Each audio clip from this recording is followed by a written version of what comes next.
The Artificial Podcast Shorts. Do electric vehicles work? Big batteries! Oh, yeah. Oh, is that the answer to that question, or? I was just trying to be funny, but it's true. So what, do they use like A's instead of double A's? You're so funny. That was such a funny joke. I can't even begin to freaking handle how funny that joke was. Why do you keep inviting me back onto this podcast? I don't know. I don't ask know myself either. that a lot. Because you're easy. You always say yes. Yeah, true. I'm always around. But it's true.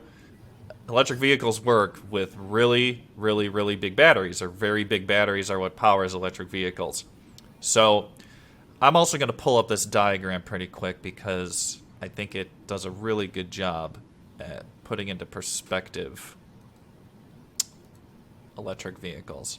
So this is a really good diagram that the Department of Energy put together as to how electric vehicles work.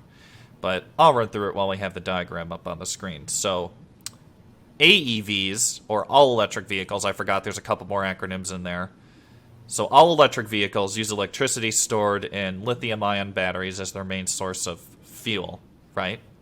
Yep. And when an EV is charging, the electricity is collected and stored in a traction battery pack that sits here in the bottom chassis of the car. Man, I didn't know that battery was that big, and it was on the bottom. Yes, and they are composed of dozens of lithium-ion batteries. So it's very heavy, very big, but it sits right here underneath the chassis. So this is a cutout of what that looks like. Why did I think it was the size of a battery in a regular car, and it was in the front? You know, I actually kind of thought that too until I did all this research. Yeah, I did not know. No, this is how big they are.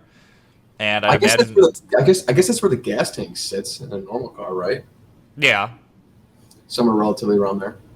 but a gas tank I don't think is nearly as heavy as all these batteries either. Probably not. I'd So- like to do a weight comparison because I wonder how much electric cars weigh compared to a gasoline car. That'd be interesting. I didn't find anything on that, but I'd imagine in some cases electric vehicles are probably way heavier. Maybe while you're talking, I can look that up because I'm actually kind of curious. So here's where all the batteries sit for an electric vehicle. Now, when the electric vehicle is started, the electricity from the battery pack is transferred to the electric traction motor that drives the vehicle's wheels, right?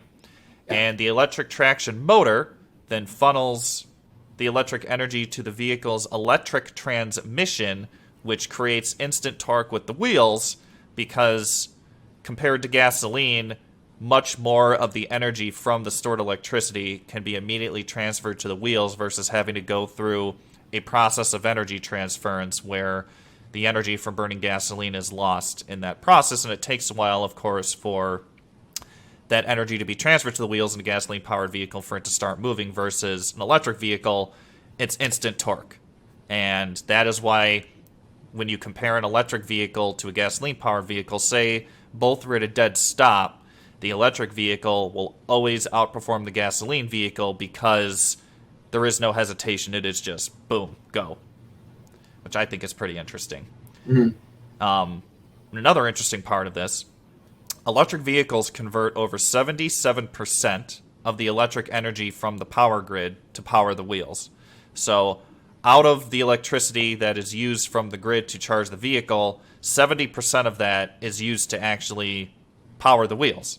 Now, when you compare that to gasoline vehicles only convert about 14 to 30% of the energy that is stored in the gasoline to the wheels. So you can see the difference there in how much energy is used specifically to power the movement of the car.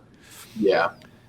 And it's funny because as I was doing this research and thinking about it, it occurred to me that with a gasoline-powered vehicle, humans are essentially driving a bomb down the road. With a what? I said, Say that again? I said, with a gasoline-powered vehicle, we're essentially driving a bomb down the road Yeah. because it's incredibly flammable. Yeah, every time you turn your car on, you're doing a little mini explosion that could chain to a big explosion, but it doesn't.